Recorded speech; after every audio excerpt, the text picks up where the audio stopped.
Arestado ang isang magsasaka sa kasong murder sa Matanog, Maguindanao del Norte. Ang blotter mula kay Jovelyn de la Cruz. Ang sospek ay edad na 40 taong gulang, residente ng Barangay Bayanga Sur, Matanog, Maguindanao del Norte. Inaresto ito araw ng Miyerkules, June 18 sa bisa ng warrant of arrest bilang bahagi ng simultaneous anti-criminality law enforcement operation.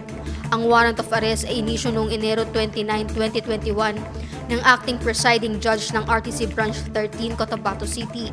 Walang inirekomendang piyansa ang korte. Nasa kustodiya ng Matanog MPS ang sospek para sa dokumentasyon at karagdagang pagproseso.